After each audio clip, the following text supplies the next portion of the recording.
muito bom estar de volta com a lição número 4 agora desta série do amor e a justiça de Deus. Nesta semana, o título da lição é bastante interessante. Ele fala de um Deus apaixonado e compassivo. O Deus poderoso que nós servimos, o Deus justo e o Deus que está conosco em todas as horas, é alguém que também tem emoções profundas. Isso pode ser para alguns uma novidade. Ele é um Deus apaixonado, isso é emoção, compassivo conosco. Diferente das emoções humanas que são manchadas com o pecado, as emoções de Deus, das quais vamos tratar nesta semana, são justas e perfeitas. E são usadas dentro do programa de Deus para nos salvar. Quais são estas emoções? Primeira emoção é compaixão. Também podemos chamar de amor, como o amor de uma mãe. Lá em Isaías 49:15, a Bíblia compara o amor de Deus a uma mãe que não se esquece do seu filho. Jamais se esquece. Quem já acompanhou uma mãe, quem conhece uma mãe, quem tem uma mãe, todo mundo tem, sabe muito bem do que estamos falando, né?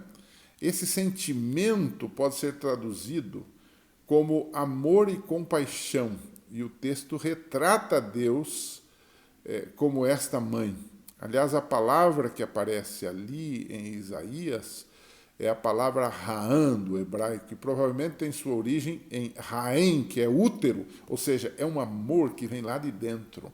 É um amor íntimo, é um amor profundo. Então, podemos chamar essa compaixão ou este amor de Deus como algo profundo, semelhante à de uma mãe. Mas para que o pessoal não fique brigando, né? Porque às vezes eu ouço alguns querendo dizer que Deus na Bíblia é homem só, alguns já querem dizer que Deus é mulher. Né? Na verdade, Deus não tem sexo. Né? E a verdade é que a Bíblia retrata Deus de um lado como uma mãe, mas o texto bíblico também diz e nos permite dizer que o amor de Deus e o seu cuidado para conosco é como de um pai.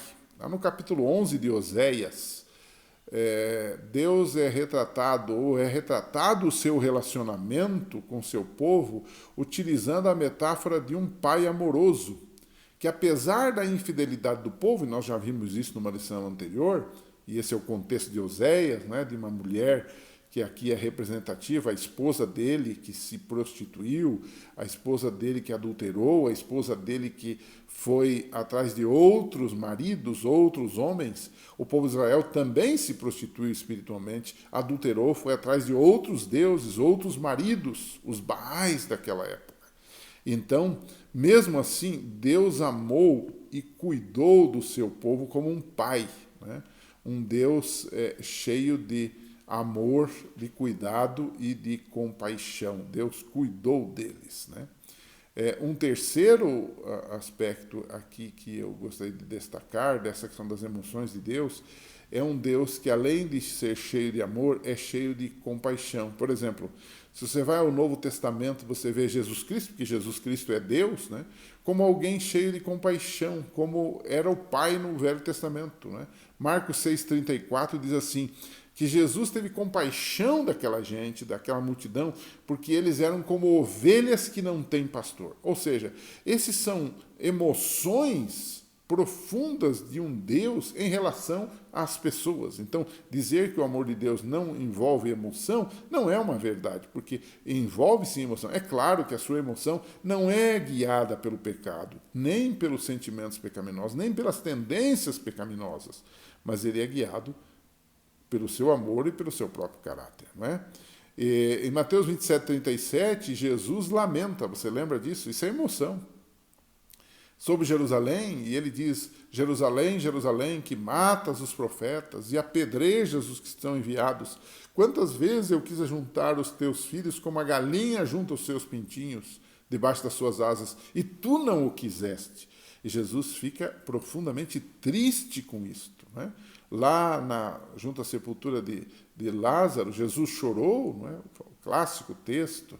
Então, você vê que Deus, tanto no Velho quanto no Novo Testamento, está sempre emocionalmente envolvido conosco e com a nossa salvação. Deuteronômio 32:11, Deus é comparado a uma ave que paira sobre seus filhotes visando protegê-los. Foi talvez a isso que Jesus evocou quando falou que ele quis, como uma galinha, juntar os seus pintinhos debaixo de suas asas e o povo não o quis. Né? Há um outro ponto também dessa questão das emoções de Deus, é que ele tem amor, ele tem compaixão, não é? Ele tem sentimentos aí, e ele é um Deus ciumento. Mas será que a palavra ciumento seria apropriada? Eu creio que não, né? O ciúme, muitas vezes, é uma atitude não nobre e negativa, né, da nossa parte. Né?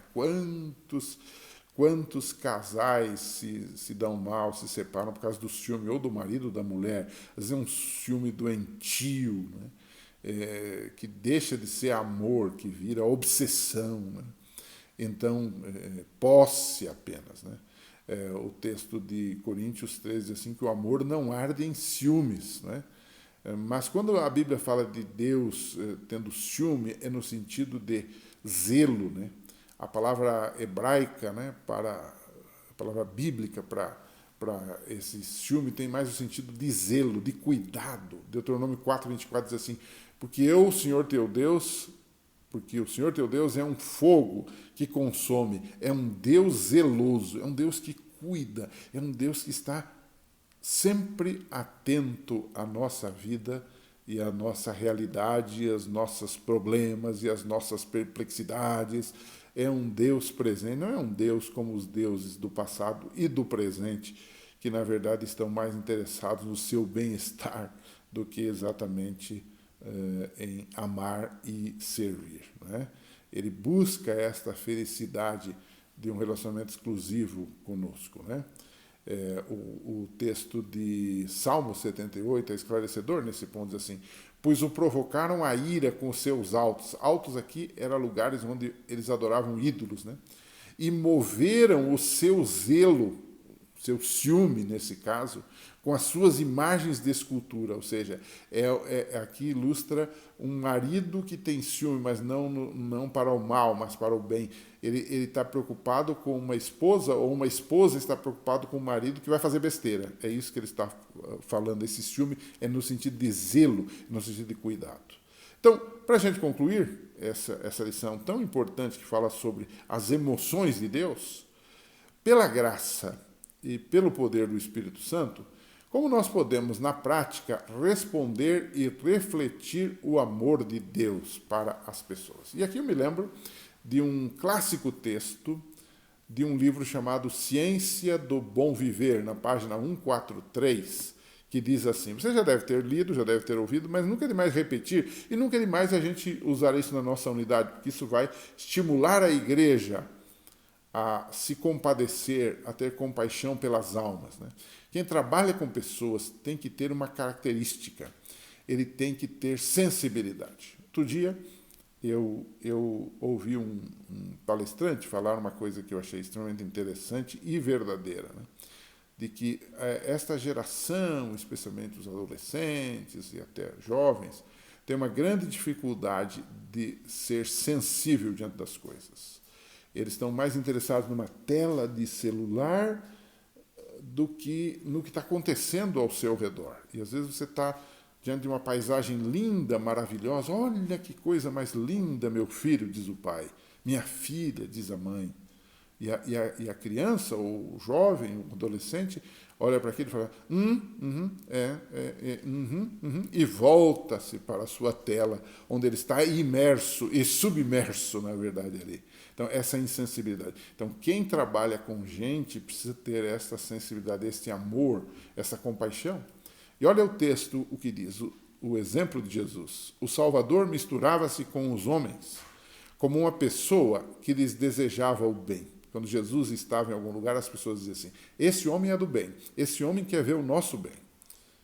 Num mundo que as pessoas muitas vezes querem ver o seu mal, a sua derrocada, aqui diz, Jesus se aproximava dos homens como uma pessoa, dos homens e mulheres, como uma pessoa que lhes desejava o bem. Manifestava simpatia por eles, ministrava-lhes as necessidades, granjeava-lhes a confiança. Claro, se você é bondoso, se você ministra as necessidades da pessoa, se você deseja o bem, se você tem simpatia, naturalmente haverá o quê? Confiança. Ninguém segue a quem ele não confia. E então, a Bíblia, esse texto diz assim, ordenava então, depois de ganhar a confiança, segue-me. Que a gente possa seguir esse exemplo de Jesus, usando nossas emoções, nossos sentimentos, nossas reações, para levá-los para a salvação. Deus abençoe você. Semana que vem a gente volta para mais uma lição dentro do amor e da justiça de Deus. Um abraço e até lá.